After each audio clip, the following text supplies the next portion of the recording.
Olá, tudo bem com vocês? Estou aqui novamente para falar do Educa Recife, o programa de ensino híbrido da Prefeitura do Recife. O Educa Recife tem mais de 14 horas de exibição todos os dias em 5 canais digitais. E na nossa programação, contamos com conteúdo exclusivo para educação inclusiva. Um programa inteirinho destinado ao atendimento educacional especializado. O programa de educação inclusiva é na TV Alep, canal 10.2, de segunda a sexta-feira e começa às 8h45 da manhã. Não percam!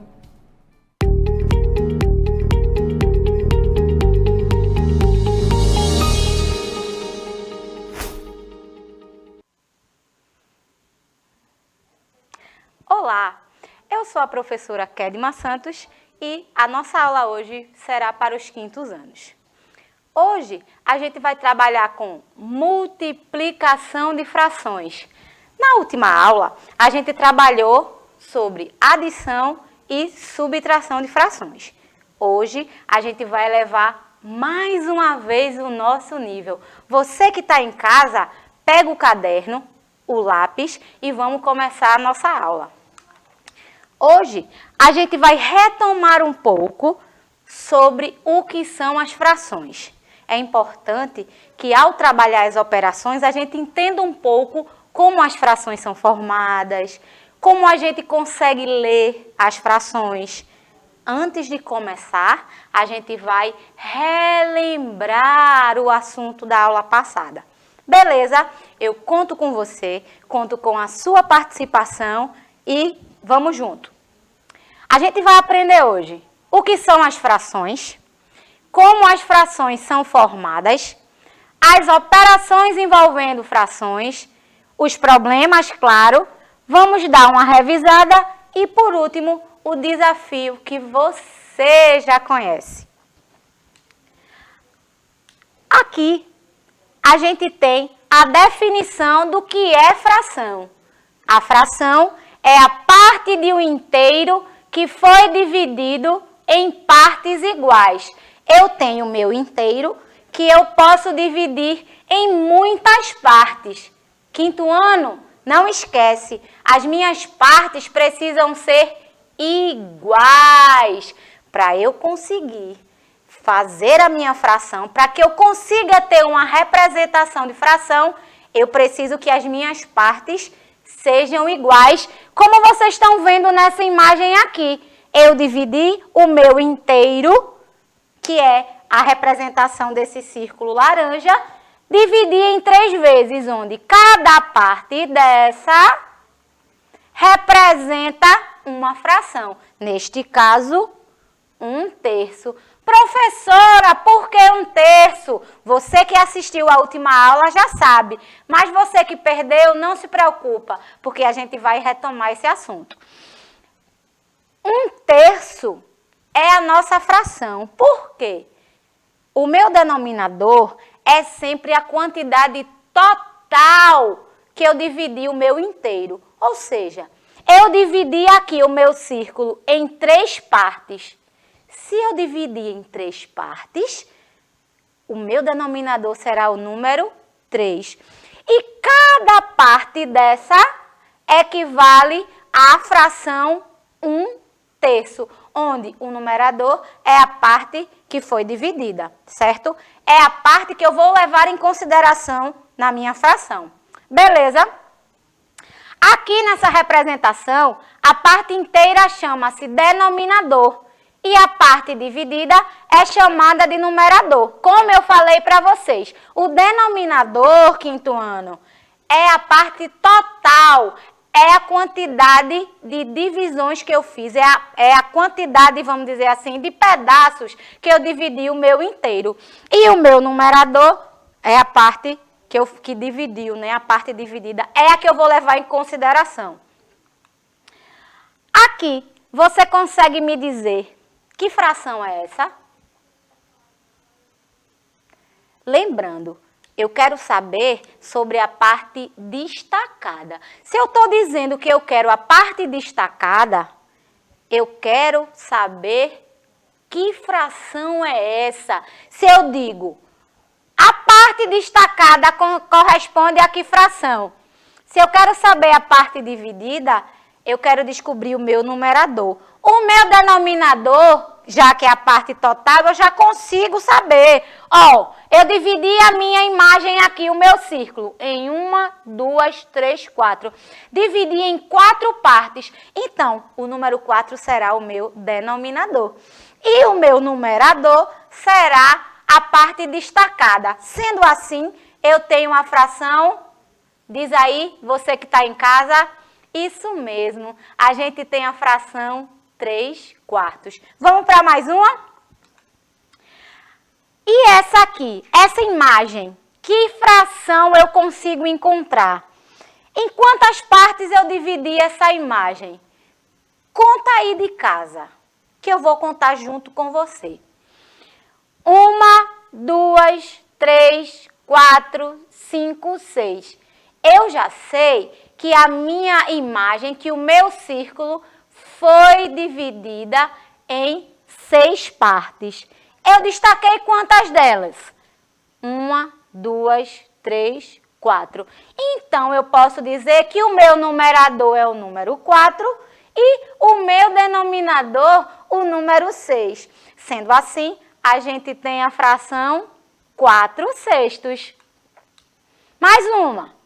A parte destacada corresponde a que fração? Muito fácil, muito tranquila essa. Eu tenho certeza que você que está em casa já até respondeu. Eu só tenho uma parte destacada de um total de 5 partes. Sendo assim, a gente tem a fração 1/5. Muito bem. Vamos dar continuidade. Eu tenho mais uma. Aqui eu dividi em mais partes. Lembra, a minha fração pode ser dividida em várias partes, desde que elas sejam iguais. As partes da minha fração precisam ser iguais. Neste caso aqui, eu tenho quantos pedaços, quantas partes foram divididas?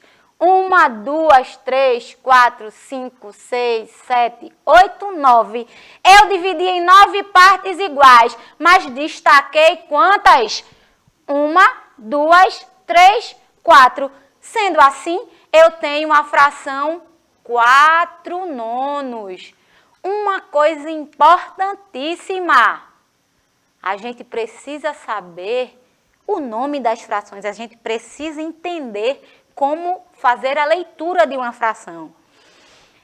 Eu consigo fazer várias representações de frações, mas é importantíssimo que você saiba como se lê cada uma.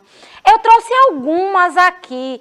Você que está em casa, depois que acabar a aula, pode pesquisar ou pergunta ao seu professor.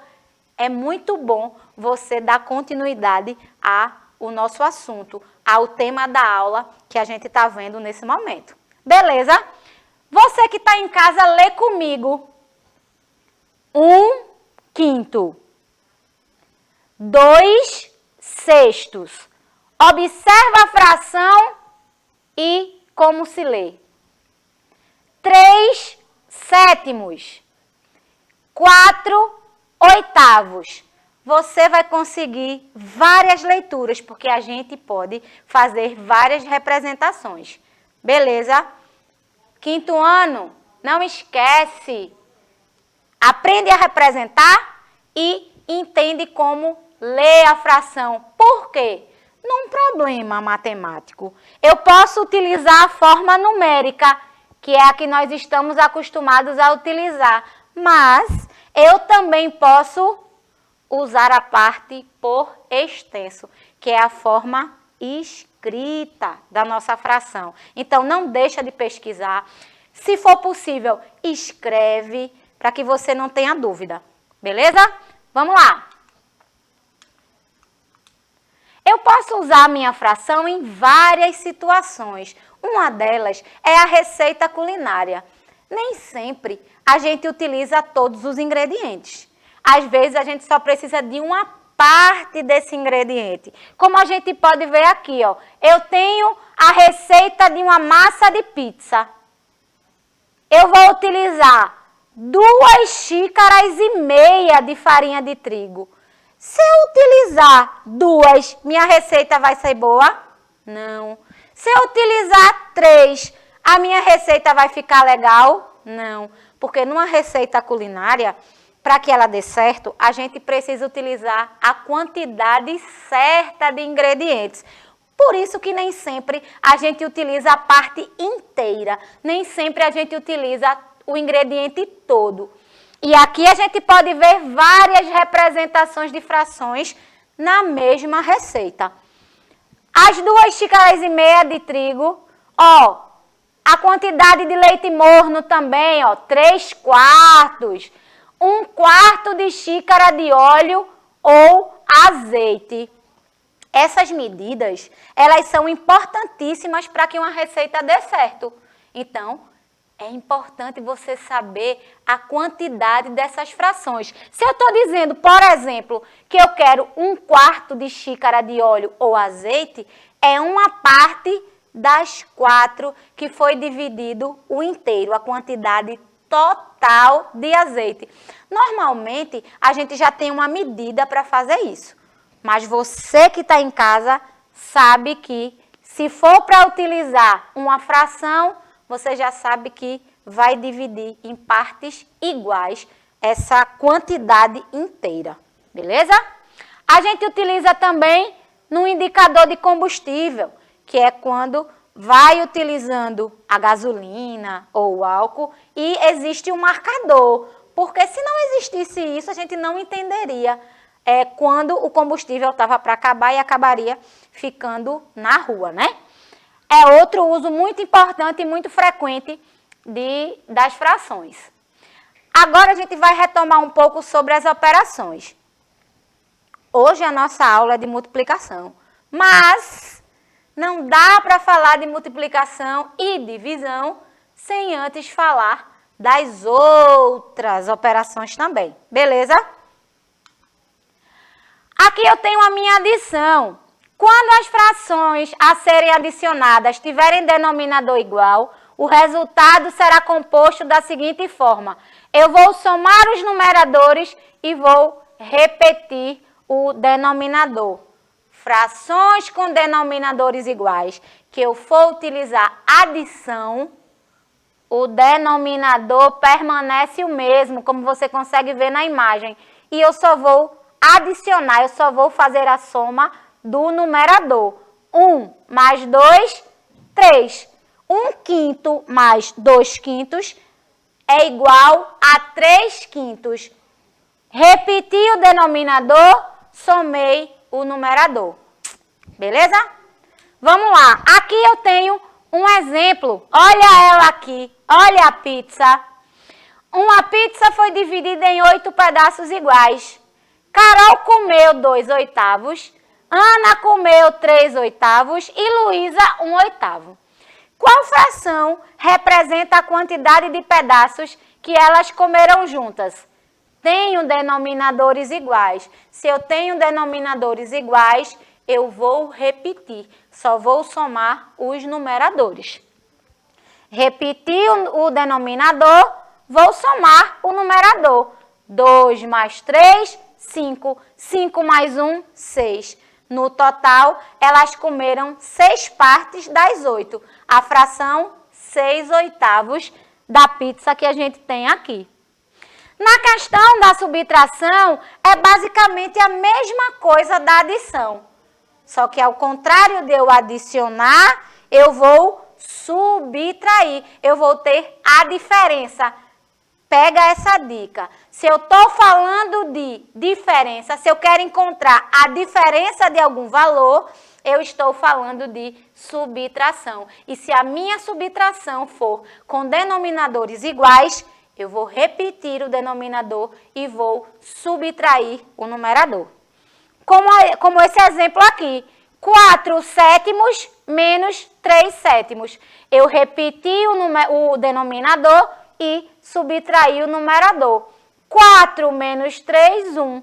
Eu tenho 1/7 como resultado. Aqui eu tenho um exemplo. Depois da festa, sobrou 3/8 de uma torta de morango. Lucas comeu 1/8. Que fração da torta sobrou? Eu quero saber o que sobrou depois do que ele comeu. Eu quero saber a diferença. Se eu quero saber essa diferença, o que vai restar depois de eu fazer o consumo desse oitavo, né, que Lucas comeu, eu vou fazer a minha subtração. Subtração de denominador igual, se mantém denominador e faz a subtração do numerador. E eu vou ter a fração 2 oitavos, ó. 3 menos 1, 2. A nossa fração é 2 oitavos. Agora sim, agora a gente vai fazer a multiplicação das frações. A gente tem duas situações. A primeira situação é quando eu tenho a multiplicação de duas frações. Nesse caso, eu vou multiplicar um numerador pelo outro e vou também multiplicar um denominador pelo outro. Aqui eu tenho um exemplo. O processo de multiplicação de frações é simples. É necessário multiplicar o numerador de uma pelo numerador da outra. Da mesma maneira, acontecerá com o denominador de cada uma delas. Ó, observa aqui, quinto ano. Percebe, quinto ano. Eu vou fazer a multiplicação do numerador. 2 vezes 1. E também vou fazer a multiplicação do meu denominador. 2 vezes 1, 2. E 3 vezes 2, 6. No total, eu vou ter 2 sextos. 2 terços vezes metade ou 1/2 é a mesma coisa de 2 sextos. 2 vezes 1, 2. 3 vezes 2, 6. Eu tenho certeza que você vai conseguir fazer tranquilamente isso. Não tem mistério. É só seguir as orientações. Eu tenho alguns exemplos aqui. Será que você de casa consegue fazer sozinho? Eu já expliquei. Numa multiplicação, eu vou multiplicar numerador por numerador e denominador por denominador. Copia rapidinho ou tira uma foto? Tenta fazer em casa. É muito importante que você interaja junto comigo para que a gente consiga encontrar o resultado junto. Vamos lá. Eu tenho aqui a primeira situação. 1 vezes 4, 4. 3 vezes 5, 15. Qual é a fração que eu encontro aí, quinto ano? Exatamente. 4 15avos. Olha só, eu já tenho outra leitura de fração. Além de fazer a operação, observa a leitura da fração que resultou aí, tá bom? Eu tenho mais uma situação aqui. 3 vezes 3. Quanto é 3 vezes 3? Isso mesmo. 9. E 4 vezes 5? 20. Então, eu tenho a fração 9 20avos. Vamos para mais uma? 1 vezes 1? 1, né? E 4 vezes 6? 24. Então, eu tenho a fração 1 24avos. Vamos para a última. 2 quintos vezes 3 quintos. Eu vou multiplicar o meu numerador pelo outro e o denominador pelo denominador também. 2 vezes 3, 6. E 5 vezes 5, 25. O total dessa minha fração aí é 6 25avos. Vamos lá. Eu tenho outra situação de multiplicação. Para multiplicar uma fração por um número natural, é necessário multiplicar os numeradores e repetir o denominador. Nessa situação aí, que eu estou fazendo a multiplicação de uma fração por um número natural, que nesse caso é um número inteiro. O que é que eu vou fazer? Eu vou multiplicar numerador e vou multiplicar denominador?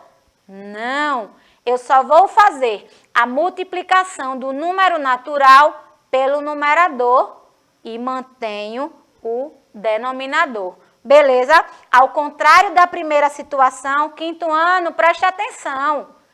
Eu, quando vou multiplicar fração por fração, eu multiplico o numerador pelo outro e o denominador pelo outro também. Neste caso aqui, quando eu vou fazer a multiplicação com o número natural, eu só multiplico o numerador. Deixa o denominador na dele, deixa ele quietinho. Neste caso aqui, eu só vou multiplicar esse 2, que é o meu número natural, pelo 4. Vou manter o meu denominador. Presta atenção, pega essa dica aqui. 2 vezes 4, 8.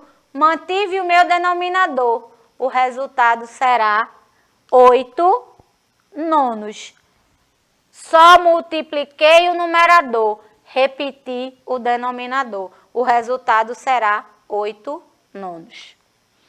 Eu tenho algumas situações aqui. Não esquece, mantenha o denominador e só multiplica o numerador. Nessa primeira situação, eu tenho 2 vezes 2, 4. Mantive o denominador. Qual será a minha fração? 4 décimos. Olha aqui, 2 vezes 2, 4. Mantive o denominador, 4 décimos. Olha essa situação. Será que você consegue resolver sozinho? Tenho certeza que sim, mas eu vou te ajudar. 3 vezes 2, 6. E eu vou repetir o meu denominador. O total será 6 trezeavos. Na próxima situação, eu vou multiplicar 2 vezes 9 e vou manter o denominador. 2 vezes 9, 18. O meu resultado será 18 21avos. A última situação, 2 vezes 7, 14. Mantenho o denominador, 14 30avos. Beleza? Agora a gente vai fazer um probleminha. No fim de semana, foram compradas 3 pizzas. Cada pizza tinha 4 sabores, sendo uma fatia de cada. Em destaque está a fatia de calabresa. Que fração representa a quantidade de fatias desse sabor? Olha só, eu só quero saber a fatia de calabresa. Essa fatia de calabresa equivale a 1/4, ó. É um sabor diante dos outros. 1/4 representa cada fatia de calabresa. Então, eu tenho 3 vezes esse 1/4. Então, será 3 vezes 1/4. Qual é o mistério? Nenhum, porque você do 5º ano já entendeu como funciona o processo de multiplicação. Então, eu tenho 3 vezes 1, 3. Repito o denominador, o meu total é 3/4. Beleza? Vamos para mais um.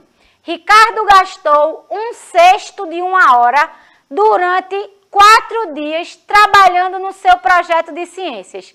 Que fração representa o tempo que Ricardo trabalhou? Vê só, durante um dia, ele utilizou 1/6 para trabalhar no projeto. Veja, ele usou 1/6 do tempo que ele tinha para trabalhar no projeto de ciências. Só que não foi um dia só, ele utilizou 4 dias. E como é que a gente consegue encontrar o resultado? Como é que a gente consegue encontrar a fração que representa o tempo?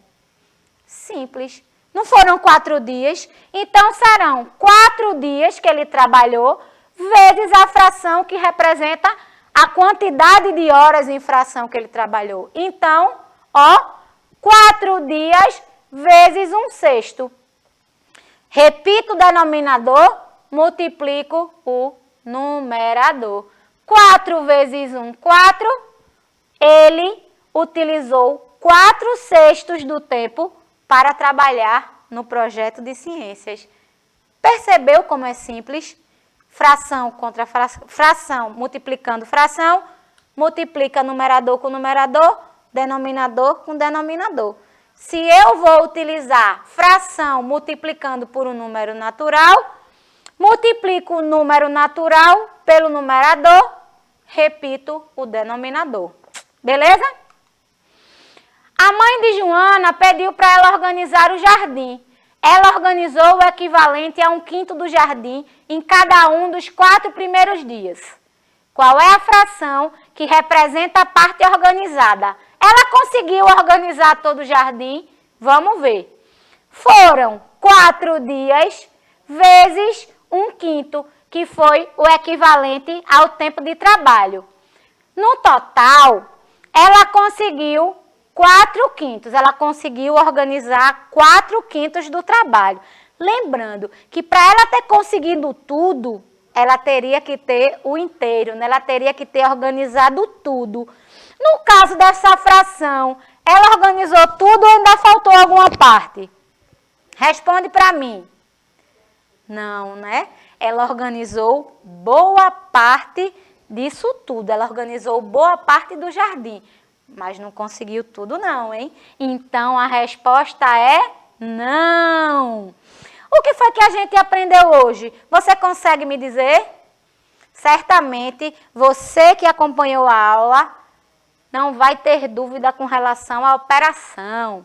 A gente aprendeu que fração é a representação de um todo. É a representação de partes de um todo. Eu pego o meu inteiro, divido em partes iguais. Isso é a nossa fração. Eu tenho que saber também que é importante fazer a leitura correta das frações. O professor pode pedir a fração em forma numérica ou pode pedir por extenso também. Fica ligado, não deixa de pesquisar sobre leitura de frações. A gente entendeu que numa fração a parte inteira chama-se denominador e a parte dividida é chamada de numerador. Quando as frações adicionadas ou subtraídas tiverem denominador igual, a gente vai somar ou subtrair os numeradores e repetir o denominador. Se eu vou fazer adição ou subtração com frações que tenham o mesmo denominador, eu deixo o denominador paradinho, deixo na dele guardado e só vou fazer a soma ou a subtração dos numeradores. Certo? Entendeu? Se eu tenho denominadores iguais, eu somo ou subtraio numerador. Denominador permanece o mesmo. É necessário multiplicar o numerador de uma fração pelo numerador da outra fração. Da mesma maneira, acontecerá com o denominador de cada uma delas.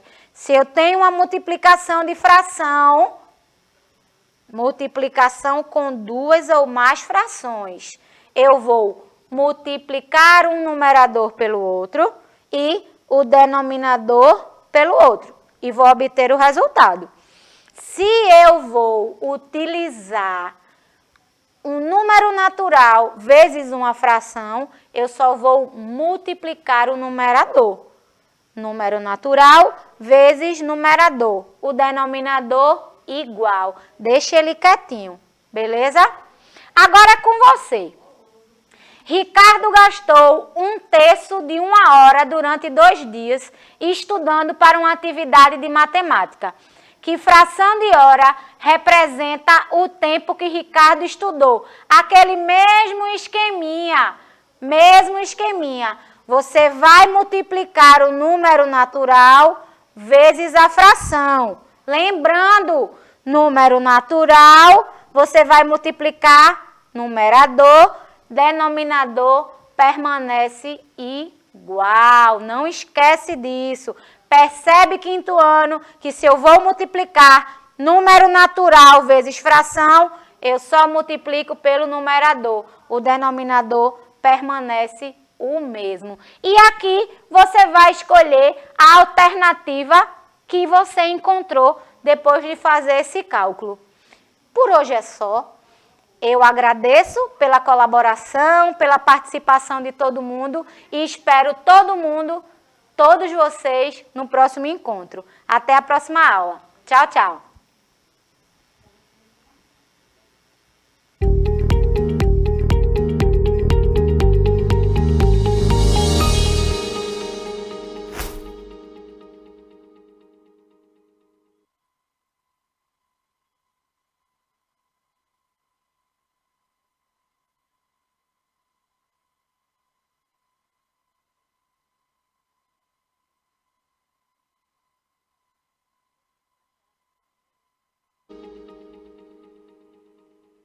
Olá, tudo bem com vocês?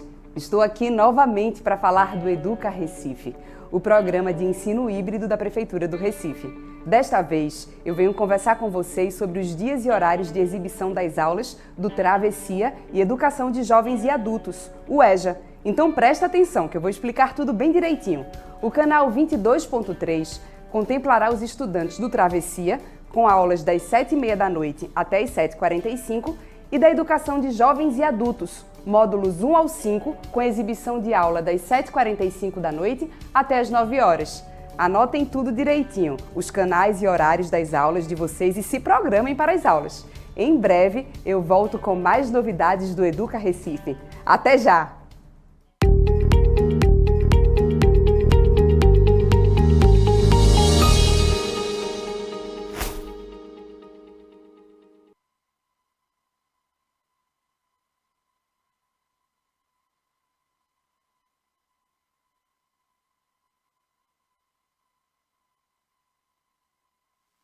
Olá, bom dia! Como vocês estão? Eu sou a professora Abigail Viana e hoje vamos trabalhar o componente curricular de Geografia para os 5º anos. Como você está? Você está bem? Eu espero que você esteja muito bem, sempre se cuidando da família, cuidando da sua saúde, porque é muito importante nós estarmos bem.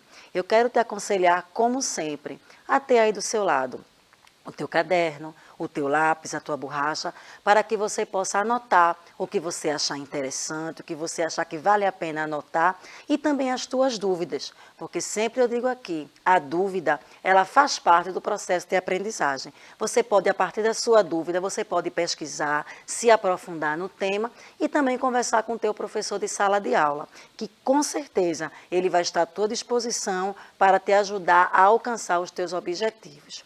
A nossa aula de hoje, nós vamos revisar um assunto que nós já vimos em algumas aulas anteriores, que é a região norte do Brasil. Se você já assistiu a aula com esse tema, muito bem, parabéns. Você vai lembrar o que você já viu, você vai aprender coisas novas, porque sempre tem algo novo a se aprender. Se esqueceu de alguma coisa, você vai lembrar. E aqueles que, por algum motivo, perderam essa aula, terão a oportunidade de ver esse assunto conosco hoje. Então, vamos começar?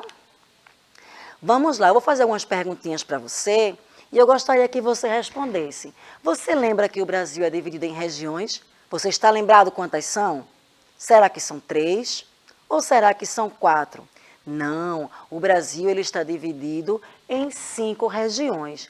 E os nomes das regiões? Será que você está lembrado? Está aqui na nossa tela. Nós temos as regiões Norte, Nordeste, Centro-Oeste, Sudeste e Sul. Nós já aprendemos em várias aulas que nós moramos na região Nordeste. É a que está em vermelho aí na sua tela e é onde está o estado de Pernambuco, que é onde nós moramos. Mas hoje, a nossa aula, nós iremos abordar os conteúdos referentes à região norte do Brasil. Essa que você pode observar aí na cor verde. Observe o quanto ela é grande. A extensão territorial da região norte é a maior do nosso país. Então vamos aprender um pouquinho. Pega o lápis para ir anotando o que você achar de interessante. Está aí, ó, na tela, agora em destaque só a região norte, as outras regiões estão brancas, e você observa que em cada estado tem uma sigla. O que é sigla? São 2 letras maiúsculas que representam o nome daquele estado. Eu já falei isso aqui, mas é sempre bom lembrar. Os estados, quando vão ser representados através de siglas, eles não devem ser escritos com letras minúsculas, nem as 2 minúsculas, nem a primeira e a segunda. As 2 devem ser escritas maiúsculas. Se você acompanha as aulas, você já aprendeu isso, mas nunca é bom a gente esquecer, né? Então, a gente é sempre lembrando, porque a gente sempre vai estar escrevendo certinho. Vamos lá. Apesar de ser a maior região do país, ela compreende quase a metade do território nacional. A região norte não concentra o maior número de estados. Então, como vocês viram no mapa, em relação à quantidade de terra, o espaço territorial, a região norte ela é a maior em quantidade, em quilômetros, não é? Ali na sua extensão. Mas em quantidade de estados, não é. Porque a região Nordeste, ela tem 9 estados, enquanto a região Norte, ela tem 7. Vamos vê-los. Está aqui na sua tela, aí a gente tirou esse pedaço do mapa completo do Brasil, mapa político, e colocamos só o mapa da região norte. Então está aí o nome dos estados, está o estado do Acre, vai localizando aí na sua tela. O Acre está em verde claro. Temos também o Amazonas, o estado do Amazonas, não é Amazônia. Tá, gente? Porque a Amazônia já está falando ali de uma floresta, que é a floresta amazônica, está falando ali da vegetação, tá certo? Então, Amazonas é o nome do estado. Temos também Roraima, Rondônia, que está logo abaixo aí em rosa, o Pará, Amapá e Tocantins. Vai observando aí na tua tela o nome de cada estado, as suas cores aí referentes, tá certo? É importante, quando o seu professor passar uma atividade de você pintar um mapa, ou se você gosta desse assunto e gosta de desenhar, de pintar, você não repetir cores, os estados juntos, porque assim como está cada um com sua cor, fica mais fácil da gente identificar um a um. Tá aí as setinhas, ó, mostrando. Deixa eu ler novamente com vocês. O Acre, o Amazonas, Rondônia, Tocantins, Pará, Roraima e Amapá. Assim fica mais fácil, né, de vocês perceberem aí na tela de vocês. Mas vamos prosseguir. Isso aqui também eu vou falar assim bem rapidinho, porque nós já vimos em outras aulas e eu sempre recomendo. Eu falei para vocês aqui que a nossa memória às vezes falha, não é? Então, uma boa coisa para exercitar a memória é decorar. Decorar números, quem sabe números de telefone, placas de carro. E uma boa pedida é decorar os estados e capitais do nosso país. É um conhecimento muito legal que você vai ter e já está exercitando aí a sua memória, porque é muito importante isso. Então, como vocês observam aqui, nós temos o nome dos 7 estados, temos o nome das capitais e nós temos o gentílico. O que é gentílico? É como é chamada a pessoa que mora naquele estado. Por exemplo, eu nasci aqui em Pernambuco, então eu sou o quê? Eu sou pernambucana. Isso aí também você pode encontrar como adjetivo pátrio, que é aquele que diz, fala como é chamado do lugar que você nasceu. Tá certo? Então, nesse quadro aqui, nós não temos as siglas, como o outro que eu coloquei na aula anterior.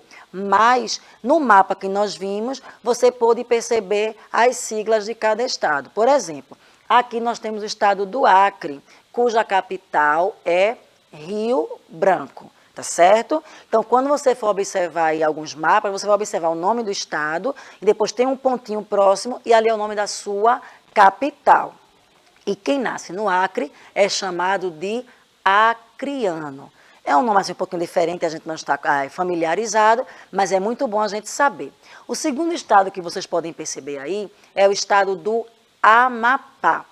Então, a capital do Amapá parece até um jogo de letras, não é, gente? É Macapá. É interessante, não é? E quem nasce no Amapá é amapaense. O terceiro estado que nós temos é o estado de Amazonas. Lembra lá no mapa? Aquele estado imenso, muito grande. O estado do Amazonas tem por capital a cidade de Manaus, que é uma cidade belíssima. E quem nasce no Amazonas são chamados de amazonense.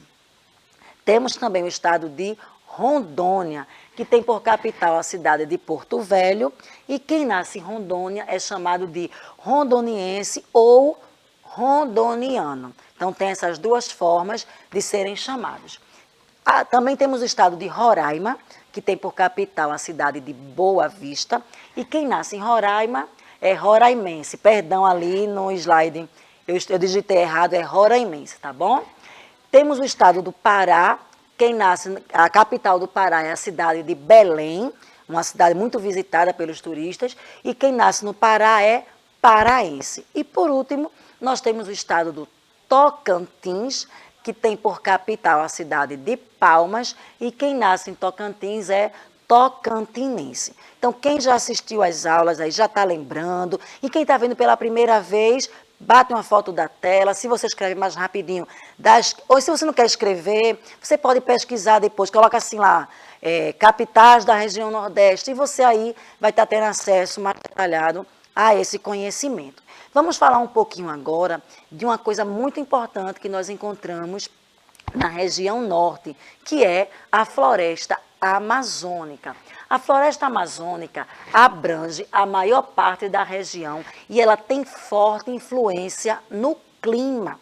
Então, veja que a floresta amazônica faz parte da vegetação, mas pelo tipo de vegetação, há influência também no clima da região. Nós temos aí a imagem, uma bela imagem da floresta amazônica, que é onde tem a maior biodiversidade do planeta, é na floresta amazônica. Em relação à flora, que são as plantas, e também em relação à fauna, que são os animais. As temperaturas sempre elevadas e o longo período anual de chuva favorecem o desenvolvimento da vegetação densa e da grande biodiversidade. Então, por na floresta amazônica ter a temperatura assim, bem elevada, e durante o ano todo tem intensas chuvas, então isso favorece ao crescimento das plantas, porque você sabe que a planta, para viver, ela precisa da água da chuva. Então, se tem mais árvores, se tem mais frutos, vão ter também mais animais, porque você sabe que a árvore, ela abriga o ninho de muitos pássaros, não é? Também fornece alimentos para inúmeros animais, aí esses animais também na cadeia alimentar já servem de alimento para outros animais, então ali a condição propícia na floresta amazônica para que tenha cada vez mais vida. Não é à toa, como eu disse, que a floresta amazônica é onde nós encontramos no planeta Terra a maior biodiversidade, é onde tem mais vida, tanto na fauna, como eu falei que são os animais, como na flora, que é a vegetação. Temos aí essa linda imagem, esses dois animais, a arara e a onça, que são nativos da floresta amazônica, infelizmente estão em extinção. Você sabe o que é em extinção? São animais que, se continuarem sendo mortos, vai chegar um dia que vão acabar. Então, se não tiver aquele cuidado de preservar esses animais, daqui a um tempo, as próximas gerações não terão acesso a ver esses animais livres na natureza. Isso é assunto já de uma próxima aula, mas aí fica a dica, não é? Temos que preservar os nossos animais. Temos aí outras imagens, novamente outra arara, o mico-leão-dourado, que também são animais ali nativos da região da floresta amazônica. Aí também temos uma imagem aérea muito bonita da floresta. Veja que ela é cortada por rios, que vamos trabalhar aqui também, alguns rios da floresta amazônica, e veja que é um assunto muito interessante. Às vezes pesquisamos por assuntos tão diversos, de outros lugares, sabemos tantas coisas de outros países e não nos detemos, não paramos para pesquisar sobre o lugar que nós moramos, que é o Brasil, que é um país tão rico, tão bonito, que vale a pena a gente pesquisar, a gente se aprofundar, a gente conhecer. Porque a partir do momento que você conhece, você vai preservar, você vai valorizar, e vocês, alunos, estudantes, famílias, vamos ajudar as próximas gerações. Se você tem esse conhecimento e vai passando para frente, as próximas gerações vão ter esse olhar atento ao cuidado com a natureza, a preservação, e nós teremos um planeta muito melhor, porque você sabe que se a floresta é devastada, vai influenciar o clima não só no nosso país, como no mundo todo, não é? Mas isso também é assunto para muitas e muitas próximas aulas. Essa imagem aí é de uma planta chamada Vitória régia. E tem um detalhe muito interessante da Vitória régia, que é uma lenda. E você conhece a lenda da Vitória régia? Eu vou te contar em pequenas palavras, aqui em poucas palavras, a história desta flor, da Vitória régia. É uma lenda indígena, que é passada de pai para filho e chegou até os dias de hoje. Conta-se a história que a lua era o deus Jaci.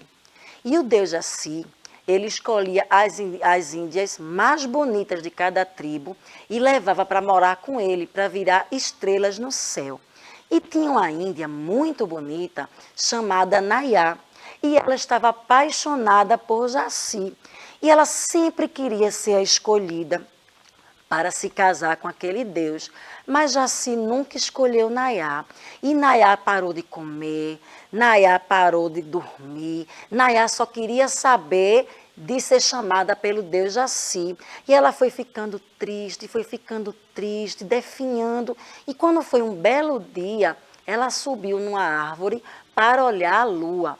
Quando ela olhou para baixo, ela viu naquele rio ali a imagem da lua refletida. E ela pensou o seguinte: nossa, é Jaci. E ela mergulhou em direção, achando que ia se encontrar com a lua. Quando ela percebe que não é a lua, ela não consegue mais voltar. Ela estava tão fraquinha, tão debilitada, que terminou morrendo.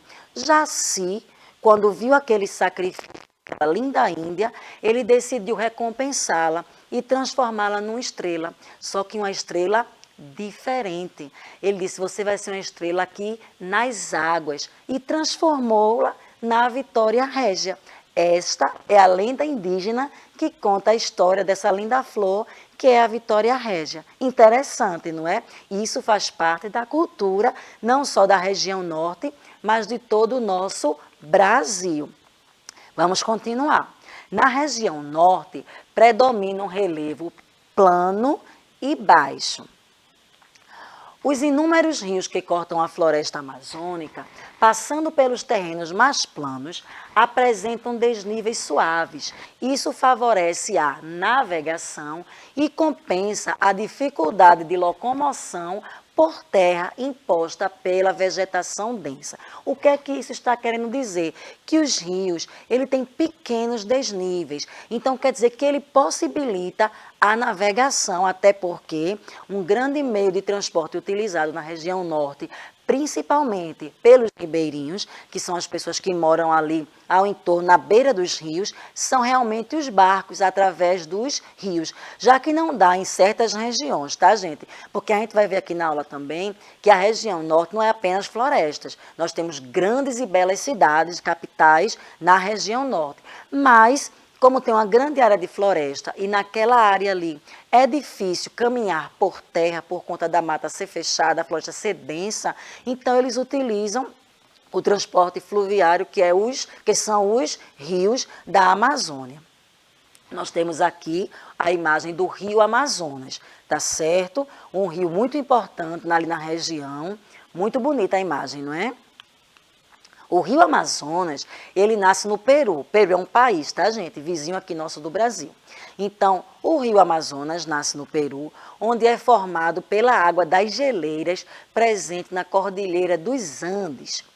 Vários rios da região norte são utilizados para transportar pessoas e mercadorias. É como eu falei para você aqui. Como o transporte terrestre em algumas áreas fica um tanto difícil, então eles usam os rios para transportar não apenas pessoas, mas também mercadorias. Eu não sei se você sabe, mas algumas crianças como você, para ir à escola, precisam usar barcos. Isso mesmo, você às vezes vai a pé, quem sabe vai de bicicleta, vai de ônibus, mas muitas crianças na região norte precisam usar as embarcações para chegar à escola. Não só as crianças, como também os professores, que não medem esforços para ir trabalhar e ajudar na construção do conhecimento dos seus alunos. Assim como as áreas de florestas, os rios da região norte são atrativos turísticos. Muitas pessoas vêm de outros países para conhecer a floresta amazônica, mas não só a floresta, também os seus rios. Uma das principais atrações é o encontro das águas dos rios Negro e Solimões, nas proximidades de Manaus. Lembrando que Manaus é a capital do Amazonas, muito bem.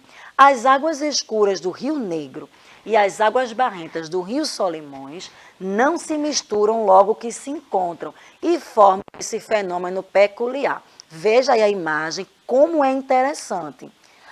Os dois rios se encontram, mas eles ali naquele momento eles não se misturam. A densidade da água e a temperatura permite que aconteça esse fenômeno tão lindo, tão assim interessante, incrível, e muitos turistas vêm para poder ver de perto essa beleza natural que nós encontramos na região norte.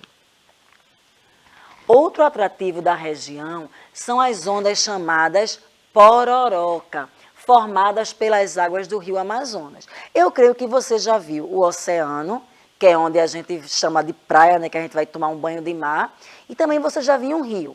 E se eu te perguntar, onde é que você encontra ondas? No rio ou no mar? Você claramente vai me dizer que é no mar. Mas deixa eu te mostrar esse fenômeno, que é o fenômeno da pororoca, que ele vai fazer com que tenha ondas no rio. Vamos ver aqui. O termo pororoca, ele é derivado do tupi. Tupi é uma língua indígena, tá certo? Que significa estrondo, barulho. Corresponde a um fenômeno natural, onde acontece o encontro das águas de um rio com um oceano. O fenômeno se torna mais evidente nas mudanças de fase da Lua, especialmente na Lua cheia e nova. Veja que imagem interessante. Parece o mar, não é? Mas aí é o encontro do rio com o oceano. Então, forma esse fenômeno, tem pessoas até surfando, você pode observar na imagem como é interessante. Se você não conhecia, vai pesquisar, vai se aprofundar. É muito bom a gente ter sempre acesso ao conhecimento. Vamos agora também falar sobre os ribeirinhos da Amazônia. Eu já falei durante a aula, não foi? Quem são essas pessoas? São pessoas que vivem ali às margens do rio, ali na região norte do nosso país. Então, claro que se mora num lugar assim, a casa vai ser um pouco diferente, as condições também são diferentes. As populações ribeirinhas são povos que vivem à beira dos rios da região amazônica. Suas moradias são construídas utilizando a madeira como principal alternativa de construção, construídas alguns metros acima do nível do rio para evitar que sejam invadidas pelas águas dos rios durante as enchentes. Então, a casa deles é feita de madeira, bem acima do nível do rio, porque no tempo das chuvas, onde os rios, eles ali têm as enchentes, né, eles transbordam, então para que aquelas casas, elas não sejam inundadas pela cheia, que consequentemente virá em alguns meses do ano. Tem aqui a imagem de uma casa ribeirinha, e se você observar assim, na parte onde tem um riozinho, vocês estão vendo as vitórias régias, que são as flores que eu contei aqui a história daquela lenda indígena. Temos aí outra casa, você está observando a base da casa, como ela está, ela não está bem no solo, ela está elevada. Por que ela está elevada? É como eu te falei, para que quando esse rio venha subir, né, com as chuvas, com as enchentes, a casa não será inundada. Veja como eles são inteligentes, como eles são prevenidos. Também tem na região norte os povos das florestas, o povo da floresta. Quem são esses povos? São pessoas que vivem lá e que dependem de lá para sobreviver. Nós temos aqui a imagem do seringueiro e do castanheiro.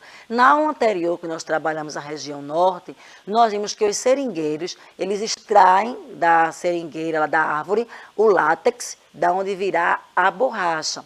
E também o castanheiro, como já diz, ele vai fazer o extrativismo ali na árvore da castanha. Então, são pessoas que dependem da floresta para sobreviver. Nós temos também as tribos indígenas, que vivem até o dia de hoje na floresta amazônica, na região norte. São inúmeras tribos com seus costumes, suas tradições, sua cultura, sua alimentação diferenciada, e tudo isso só enriquece a cultura não só da região norte, como de todo o nosso país. Temos também a culinária da região norte. Você sabe que cada região do país tem uma culinária diferente. Tem comidas que agrada ao gosto de todas as pessoas no Brasil todo. Por exemplo, arroz e feijão. Mas tem comida que é típica daquele lugar, daquele estado. Às vezes, dentro da própria região, tem estado que tem um tipo de culinária, tem estado que tem outra, e não é diferente na região norte do país. Essa imagem que você está vendo aí é uma receita chamada pato com tucupi.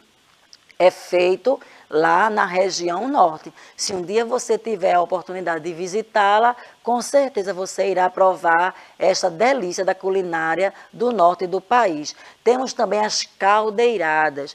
Como na região norte, uma grande atividade econômica é a pesca, até por conta dos inúmeros rios, muitos pratos eles serão feitos com peixes. Então será comum você, quando você for lá um dia visitar, você ver muitos pratos que têm como base vários tipos de peixe. Essa imagem também que você está vendo, essa eu acho que você conhece.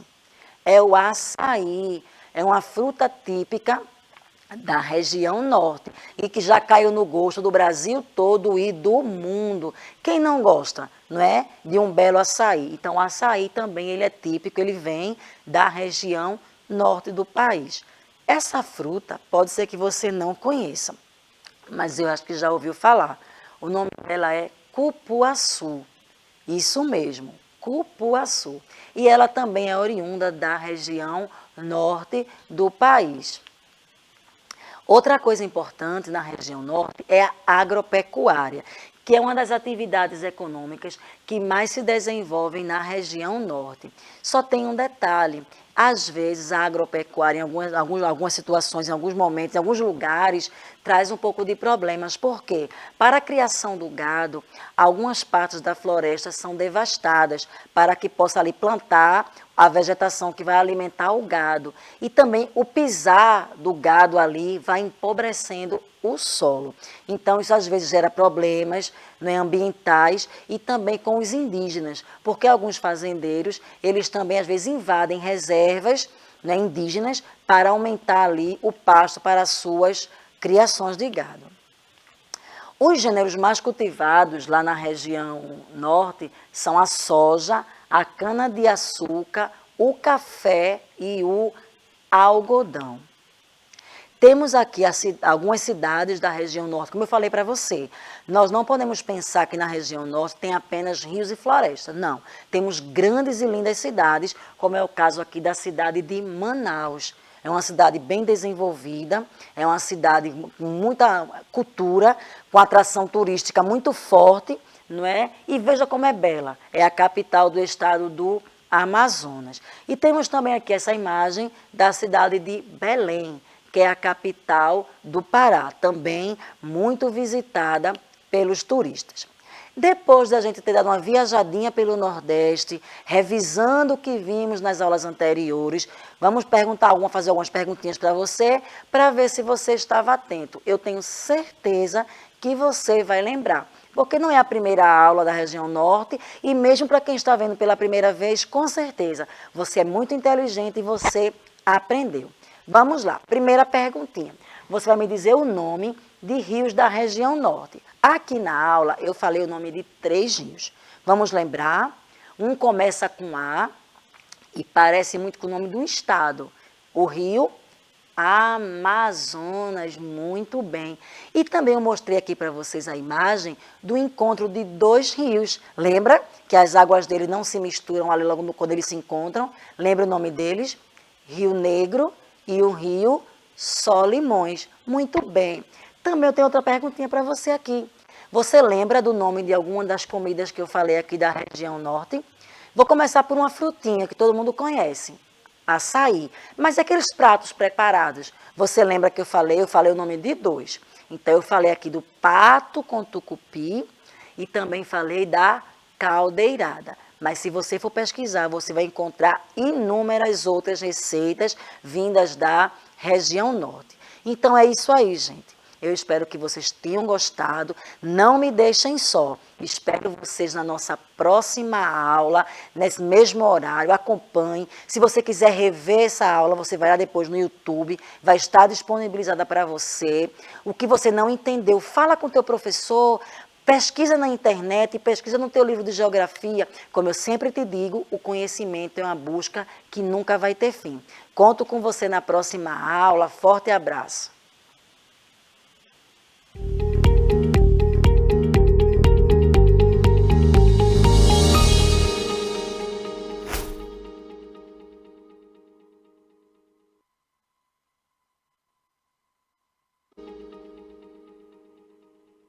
Olá, tudo bem com vocês? Estou aqui novamente para falar do Educa Recife, o programa de ensino híbrido da Prefeitura do Recife. Desta vez, eu venho conversar com vocês sobre os dias e horários de exibição das aulas do Travessia e Educação de Jovens e Adultos, o EJA. Então presta atenção que eu vou explicar tudo bem direitinho. O canal 22.3 contemplará os estudantes do Travessia com aulas das 7h30 da noite até as 7h45 e da Educação de Jovens e Adultos, módulos 1 ao 5, com exibição de aula das 7h45 da noite até as 9 horas. Anotem tudo direitinho, os canais e horários das aulas de vocês e se programem para as aulas. Em breve eu volto com mais novidades do Educa Recife. Até já!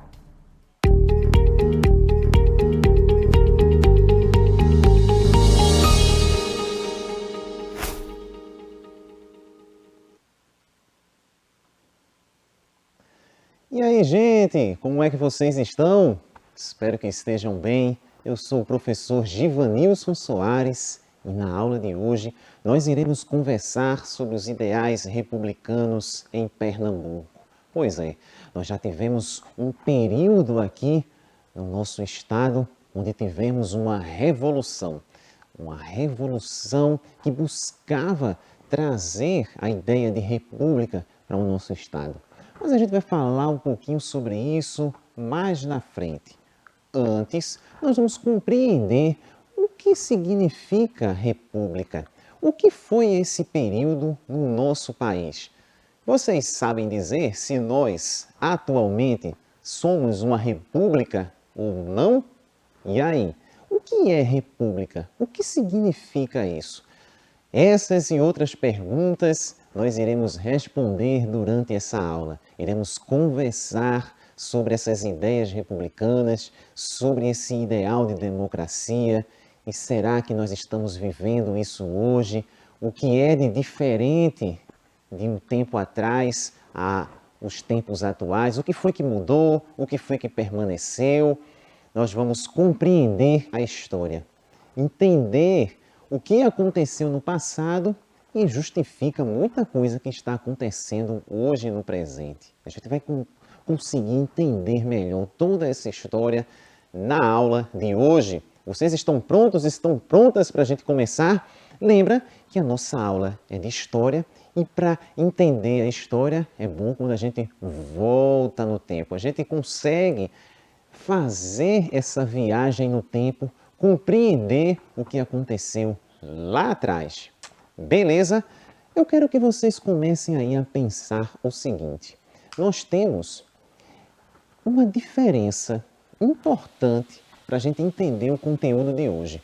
Que diferença é essa? Estou colocando duas esferas aí, o público e o privado. E a gente vai compreender que diferença é essa. O que é que nós podemos identificar aí o que é público e o que é privado. Você já parou para pensar nisso? Parou? O que é público, o que é privado?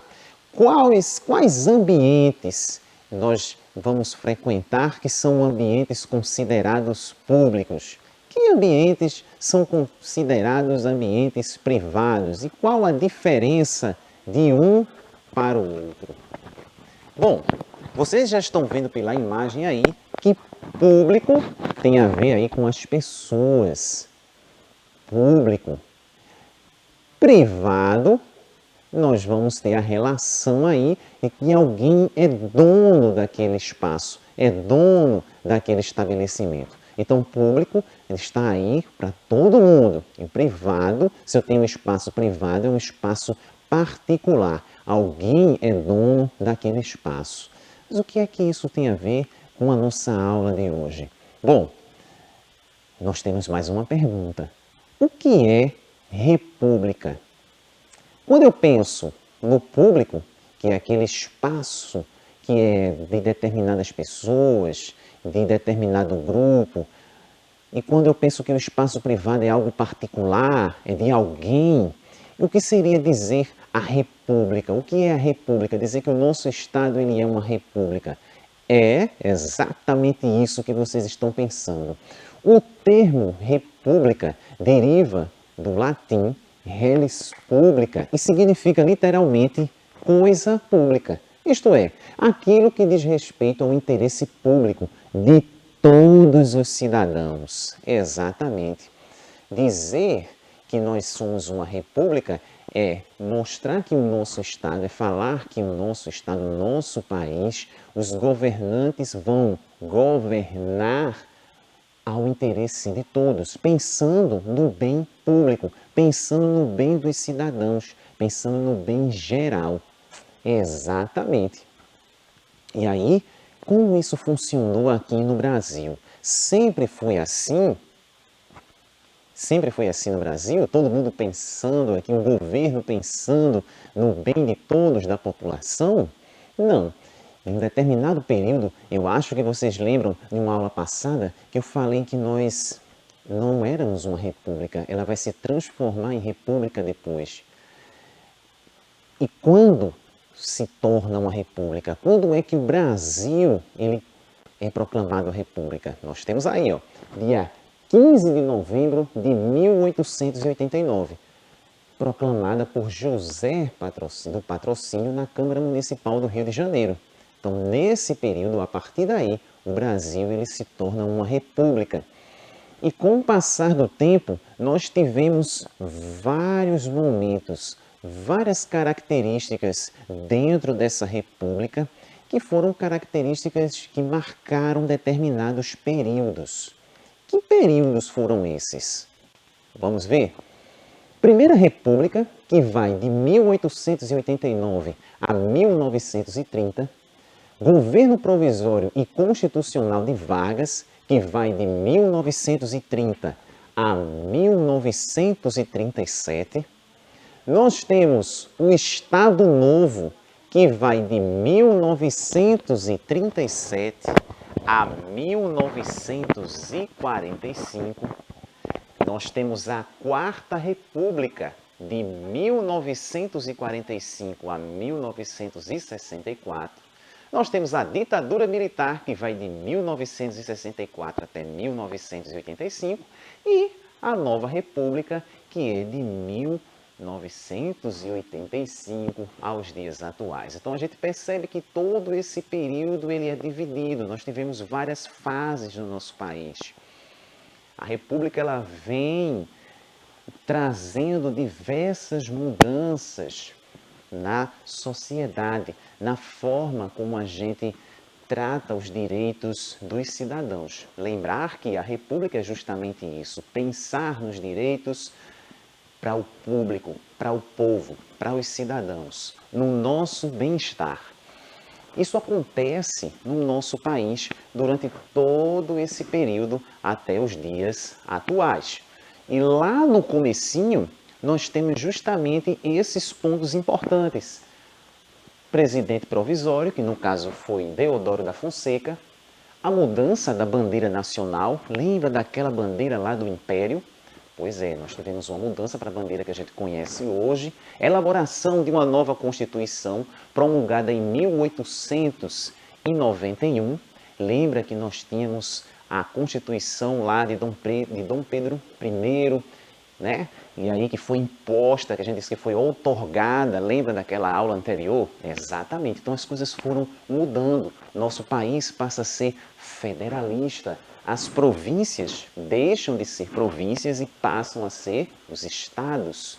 E nós temos aqui o presidencialismo. Isso tudo acontece no Brasil nesse período, após a proclamação da República. Começa a pensar justamente nessas, a gente começa a ter essas mudanças. Bom, no próximo slide, nós vamos ver o seguinte. Dessa próxima imagem que eu vou colocar para vocês aí, vocês vão perceber já diferenças. Algumas coisas na próxima imagem que nós vamos ver, porque nessa próxima imagem aí, nós iremos tratar de Pernambuco. Pois é, vimos como isso aconteceu no Brasil, como as coisas se deram no Brasil, mas nós temos um período antes da proclamação da República que se dá aqui no estado de Pernambuco. No estado de Pernambuco, que é o estado em que nós estamos, houve um período em que nós tivemos a República. Pois é, antes do nosso país, antes de tudo isso acontecer no Brasil, nós tivemos um período de 75 dias onde esses ideais republicanos estiveram presentes aqui no nosso estado. Bom, isso aconteceu, e aí vocês vão ver isso na próxima imagem, que é a Revolução Pernambucana. Eu estou falando dela, de 1817. Então, antes do Brasil se tornar república, nós tivemos um período aqui no nosso estado onde houve uma revolução, onde conseguiu fazer com que, em um pequeno espaço de tempo, nós tivéssemos um ideal, os ideais republicanos. E que ideais foram esses? Que mudanças foram essas que nós tivemos aqui no nosso estado de Pernambuco com esse período aí da Revolução? Bom, vamos seguindo. Primeiro a gente precisa entender o que era que estava acontecendo nesse contexto. O que era que estava acontecendo aqui no estado que fez, no Brasil como um todo, que fez com que as pessoas se revoltassem, né? Porque a gente tem uma revolução acontecendo e essa revolução é justamente a partir do momento em que as pessoas se revoltam, elas estão insatisfeitas com alguma situação e vão lutar para que essa situação mude. O que era que estava acontecendo aqui? Bom, nós tivemos 3 pontos aí principais. Uma grande seca que acontece em 1816, criação e aumento de impostos e divulgação de ideias libertárias. Essa criação de impostos teve um motivo para que esses impostos aumentassem. Nós tivemos a Revolução Francesa com ideais que também influenciaram pessoas aqui no nosso estado. E nós tivemos um momento aqui de grande seca que trouxe uma situação desfavorável para as populações mais pobres.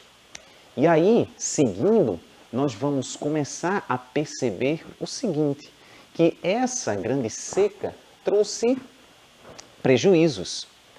Para quem? Afetou a agricultura de subsistência. O que seria essa agricultura de subsistência? Seria as pessoas que plantam e vão colher, vão ter ali a sua agricultura para ela existir. Elas vão se alimentar daquilo que elas estão plantando, que os animais que elas estão criando. Então, isso foi prejudicado com a seca. A queda da produção de algodão e açúcar, queda do preço internacional do algodão e do açúcar e o aumento do custo de vida. Tudo isso causa uma crise econômica. Então a gente já começa a perceber que parte da população estava sofrendo a partir do momento em que nós tínhamos aí coisas acontecendo na sociedade. Então a seca, a queda, a economia estava entrando em crise. Em seguida, nós tínhamos aí o aumento e a criação de novos impostos sobre a exportação do açúcar, do tabaco e couros. E esses impostos eram para manter o padrão de vida da corte sediada no Rio de Janeiro. Pois é, a corte que veio de Portugal, lembra que a gente falou na aula passada? E a corte veio de Portugal, se instaurou no Rio de Janeiro e queria manter o mesmo padrão de vida aqui. E para isso aumentou os impostos, então aumento do custo de vida e a miséria da população. Além disso, nós tínhamos aqui no nosso país ideais da Revolução Francesa, que era liberdade, igualdade e fraternidade. Esses ideais estavam circulando aqui no nosso estado e tudo isso contribuiu para que nós tivéssemos a nossa revolução. Então, esses ideais de liberdade, igualdade, fraternidade influenciaram quem? Quem era que estava aí por trás desta revolução? Nós tínhamos os padres, principalmente, os padres, donos de engenho e os militares.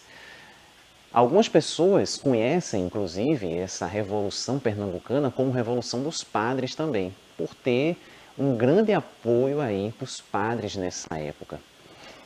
Na época da Revolução, padres também, a religião em si, né, que no caso aqui, a religião católica, os religiosos também apoiaram a Revolução. E essas pessoas, elas se organizaram para que a gente conseguisse, no futuro, né, posteriormente, termos isso aí. No dia 6 de março de 1817, o estopim, o primeiro passo que vai ser dado para essa revolução e algumas coisas que mudaram no nosso estado nesse período. O brigadeiro Barbosa de Castro foi morto pelo capitão José Barros Lima. Então, ele que foi contratado para abarcar aí, né, fazer que a revolução não acontecesse, foi morto pelo capitão José Barros Lima, que é conhecido como Leão Coroado. O governador da época, Caetano Pinto de Miranda Montenegro, se refugia no Forte do Brum.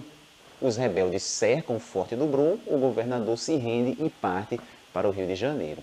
E a partir do dia 6 de março de 1817, nós temos aí o primeiro dia de início, que dá o pontapé para a nossa revolução, a Revolução Pernambucana.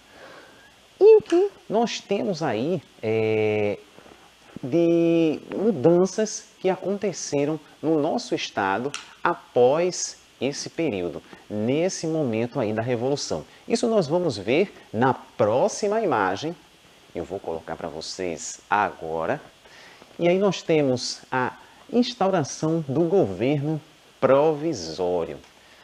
Assim que a Revolução ela estoura, ela começa, nós temos o nosso governo provisório, nós temos uma mudança política e econômica. É importante a gente, essa parte política e econômica, porque algumas coisas dentro do momento social que a gente estava vivendo não mudaram. Eu vou explicar isso também para vocês. Mas nós tivemos principalmente mudanças na política e na econômica.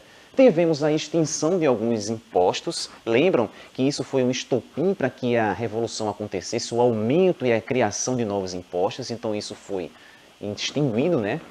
Alguns impostos. Igualdade de direitos para os brancos. Então por isso que a gente fala que foi uma mudança política e econômica, porque aí quando a gente fala do social, esse era um período em que nós tínhamos a escravidão e ela não foi mexida. A gente vai entender por que isso. Tolerância religiosa, liberdade de imprensa, sistema republicano, e aí, em tese, vai se pensar no povo, né? Vai ser uma revolução que vai pensar nas pessoas, no bem público, no cidadão, e aí o sistema republicano, a nova bandeira e a lei orgânica. Esses foram pontos que aconteceram nesse governo provisório, nesse momento em que a revolução ela está aqui no nosso estado acontecendo.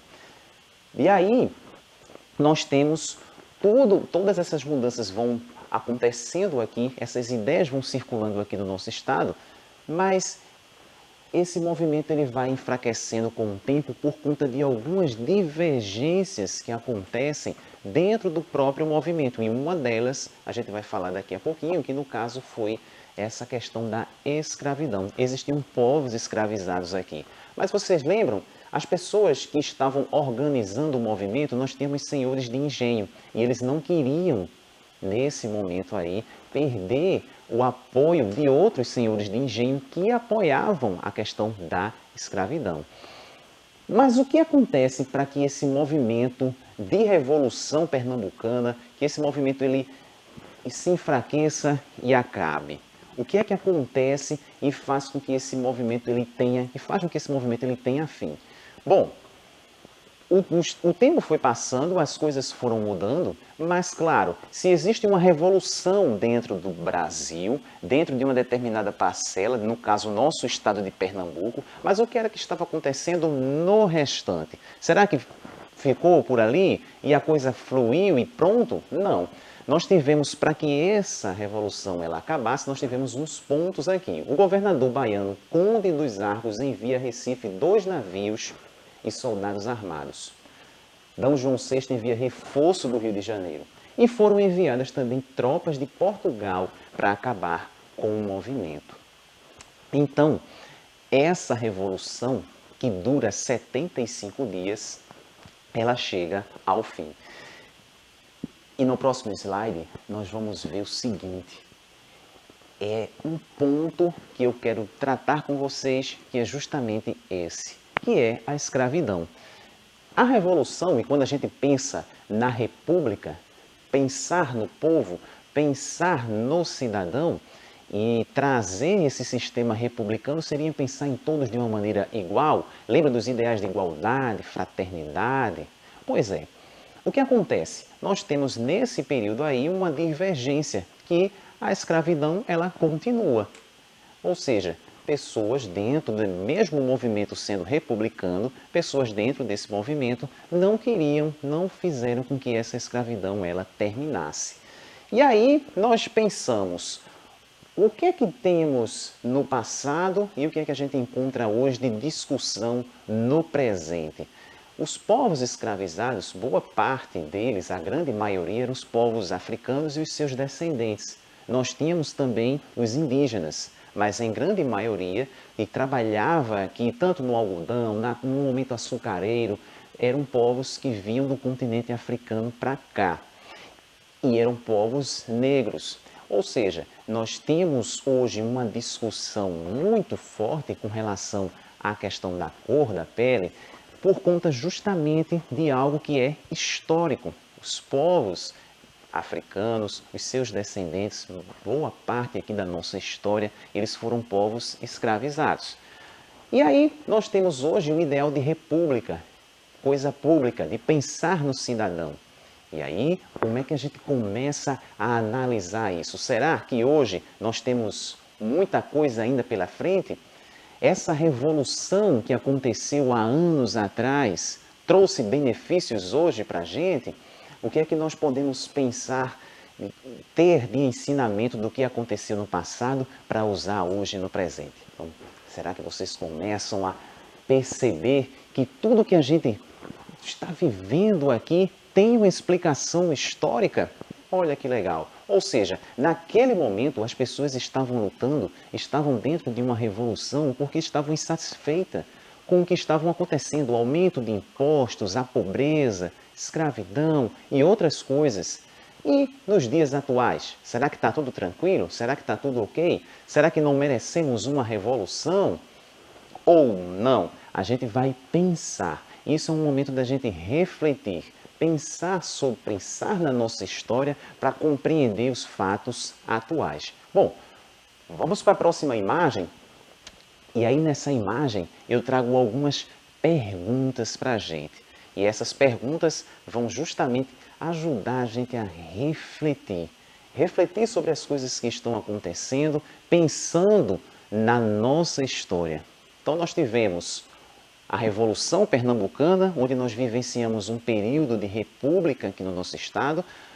Mais para frente, a república foi proclamada no nosso país.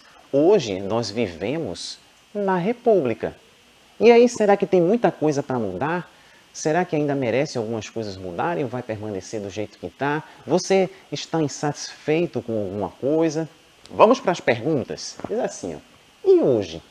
Há muitas diferenças com relação à época da Revolução?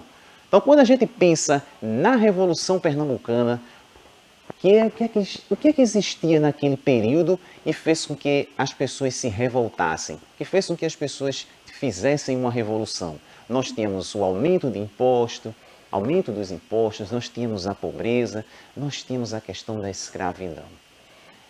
E o que é que de lá para cá mudou? Será que nós temos que mudar mais alguma coisa ou não? Começa a pensar, refletir sobre tudo que a gente aprendeu na aula de hoje, falando da história do nosso estado, falando do nosso país.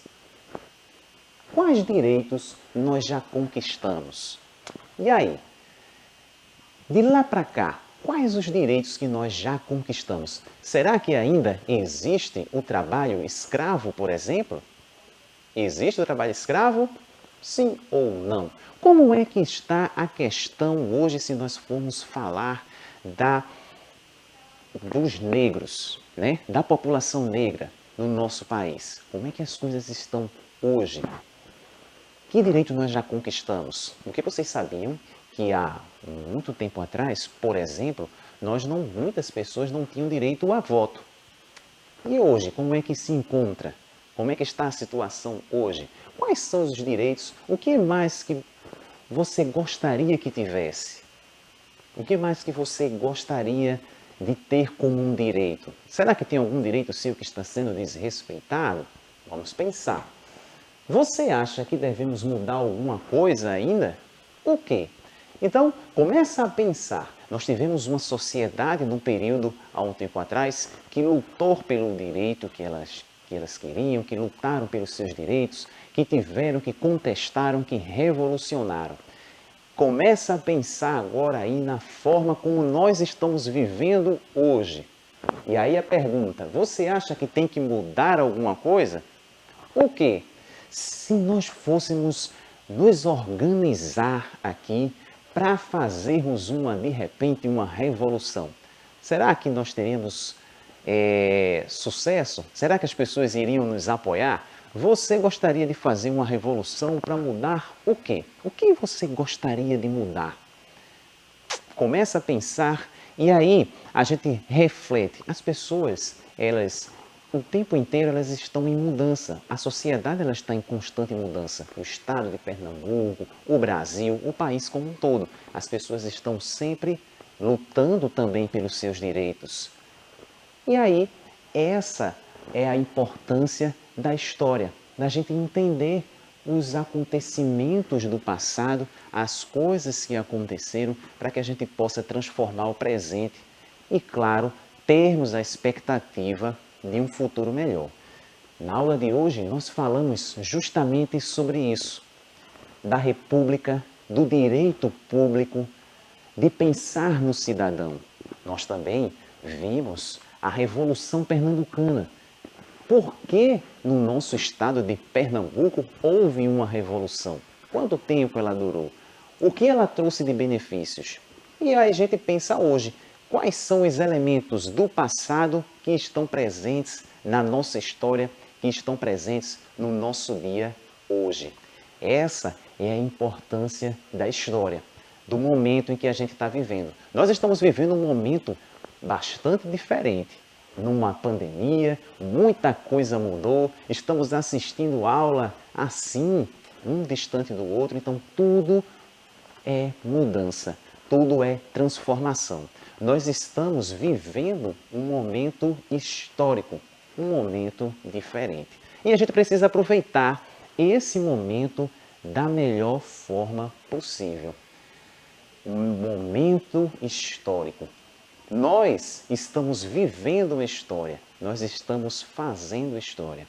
Então, o que eu digo para vocês é o seguinte, independente do momento em que nós estamos vivendo, vivamos ele da melhor forma. Sempre aprendendo, aprendendo, aprendendo e aprendendo. Todos os dias. Acompanhem as nossas aulas por aqui, aprendam, se divirtam também. Espero que vocês tenham gostado dessa aula de hoje. Um grande abraço para vocês e até a próxima. Tchau, tchau!